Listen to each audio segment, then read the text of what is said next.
Hi, this is Chris O'Donnell, and you're watching FastLifeShow.com. Check out this exclusive interview highlight.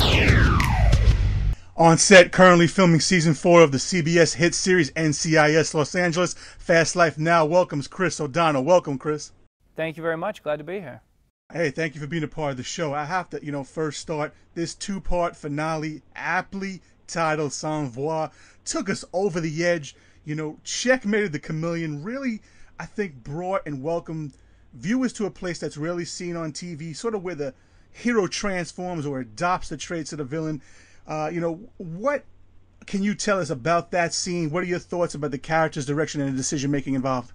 Well, I think Callen had just had it. He just saw the fact that the chameleon was just going to get away with this, and he just wasn't going to put up with it. He'd had enough, and he decided to take matters into his own hands and shot him. Unfortunately for Callen, he's getting carted off by the police. So season 4 is going to pick up where we left off at the end of season 3, and Callen's got some trouble to get himself out of. Absolutely. That's episode Endgame, correct? I can't remember the actual title of it. Oh, okay. Do you have an idea where we might go with Callen in season 4? We're going to learn a little bit more about his family history. They don't tell me too much in advance, and I don't ask too much in advance because for me it's kind of fun to read a new script every week and learn a little bit more about my character. But I do know we're going to explore his family history a little bit further. I know that based on the episodes we've shot so far, we're going to learn some really interesting news about Sam Hanna's family. So it's going to be an exciting season. It certainly should be. The first 3 have been excellent. And, this is certainly a physical role, emotional role. The character of Callen is certainly volatile. What do you do as an actor to sort of prepare for the intensity of the role, and how do you decompress out of it? Well, you get pretty conditioned to it because we work a lot of long hours. As far as preparing for the role and making things look as accurate as possible, we have technical advisors on the set at all times. And so anytime we were working yesterday with a real live SWAT team, and you kind of just watch what the real guys are doing and make sure you're doing it the same way to make it as authentic as possible. Yeah, interesting. I thought you were telling me you were on off camera listening to I Am Bad with LL Cool J getting ready for one of those physical scenes. How has it been working with the hip hop legend, now actor? He has been a terrific partner. It's a funny thing about these TV shows. It's they all sound good on paper and when they're putting these things together, but it comes down to just kind of getting lucky with some chemistry. And fortunately for us, LL Cool J and myself have had great chemistry, and the fans have responded to the show, and we're all enjoying the run we're having right now. Yeah, absolutely. And I think that chemistry was sort of exponentially increased when you did that crossover episode with Hawaii FiveO. Tell me a little bit about working with Scotty Khan on off-scene, on-scene. We had a great time with them. I think the fans get a kick out of seeing the show characters interact. I think Hawaii FiveO is a logical choice for us to overlap with. We may see something similar this year. I know they've been talking about some other plans, but Scott Khan I'd never worked with before, but enjoyed that. And Daniel, it was a great group, great crew, and I know LL Cool J and I enjoyed getting a trip over to Hawaii. Broke up the monotony of work. Absolutely, and a great place to do that. And of course, you were also successful on screen in saving the world in that episode against a vaccine or a virus that might have threatened, the state of affairs of human population. And that kind of brings us to where we're at today. Certainly, you are now partnered up with Santa Fe Pastor to talk about this Fluzone Intradermal vaccine. So I That's wonder right. if you... It's flu season, and it's time to go out and get your flu vaccine. Right. Now, of course, the flu is really dangerous. It affects about 5 to 20% of the U.S. population, I understand, with over 200,000 hospitalizations and anywhere from 3,000 to 49 deaths. So in light of hearing those statistics, what else actually led you to put your weight behind this cause? Well, I've got 5 kids at home, and they're always coming home with, strep throat or, the flu bug or that sort of thing. And we've just realized in our house that it's really important to go out and get your flu vaccine. I'm usually dragged to the office kicking and screaming because I just don't like needles. But I tried something different this year. I did the Fluzone Intradermal vaccine, which is the same vaccine I've had in the past. It's just a different delivery system. It's a very small micro needle. It's only about 1.5 millimeters, and it just feels like a little prick. It doesn't penetrate your muscle. It just goes in below the layer of skin and delivers the vaccine. So that was a pleasant surprise for me.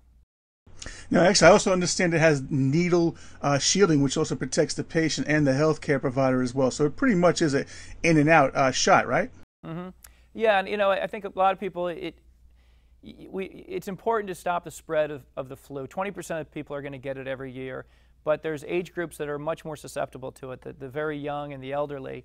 And I think it's important for especially people my age to get out there and get this vaccine. I think a lot of people don't like needles like myself, or they think that if they go get the shot that it's going to give them the flu, which is totally untrue. So there's no reason not to do it. It's the time of year you should get out and do it. So if you get a chance, call your local healthcare provider, your pharmacist, go to fluzone.com and find out where you can get the vaccine. Certainly, Chris. And, taking vaccines sort of takes us back to, maybe our childhood when we had gotten some shots during school and at a younger age. And it is 20 years now since the release of School Ties, certainly when you were a high school adolescent. What can you tell us about that film 20 years later? Yeah, it's amazing, too. It was 20 years ago. Someone had mentioned that to me earlier today. It was, we had a great experience. I was, had done a few films in my career, but for a lot of people, it was their first film. I mean, Brendan Fraser and Ben Affleck and Matt Damon, Cole Hauser. It was a great group of people and actors, and it's been fun to see everyone's careers over the past 20 years, the different directions they've gone in. But hard to believe, 20 years ago. No, absolutely. Now, when you first started acting, did you really think or anticipate or want your first shower scene to be ultimately with Jason Bourne and the Mummy Slayer? It wasn't really the first thing on my mind when I got into the business, but I suppose that was a pretty odd group of people.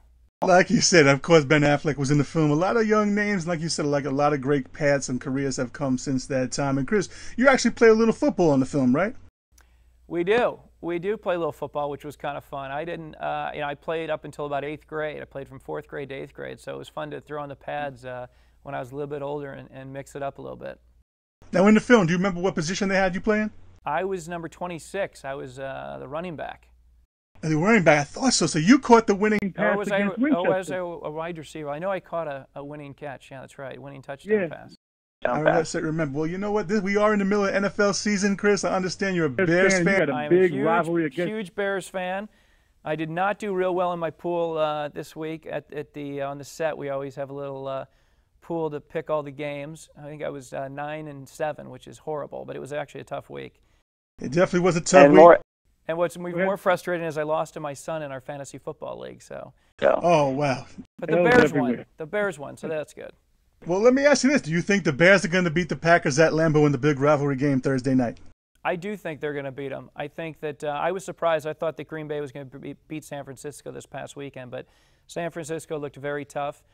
Obviously, this is a huge game for Green Bay now. They don't want to go down 0-2, but I think the Bears are legit this year. I think that offense with Brandon Marshall coming in and Alshon Jeffrey, they're going to be dangerous. And, Urlacher and the boys on defense, Julius Peppers, that's a tough group to contend with. So hopefully I'll be out of work early and home in front of the TV to watch the game. And with your quarterback, Jay Cutler, talking a little bit of smack already, I'm sure he's ready to win at Lambeau Field with Coach Lovey.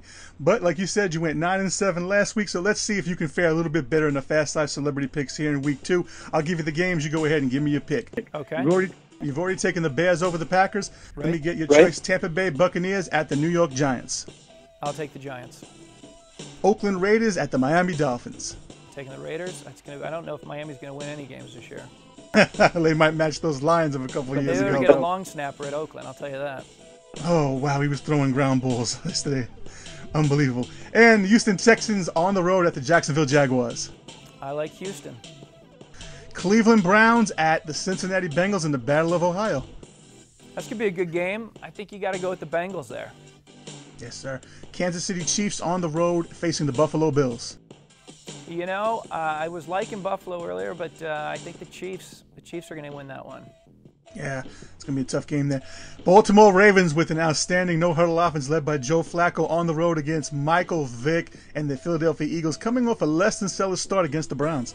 That's a good game. I'm going to go Ravens on that one. Okay. New Orleans Saints are on the road facing Cam Newton and the Carolina Panthers. I like my boy Luke Kuechly there from Boston College playing for Carolina, but I don't think Drew Brees is going to go down 0-2. I think the Saints will win that.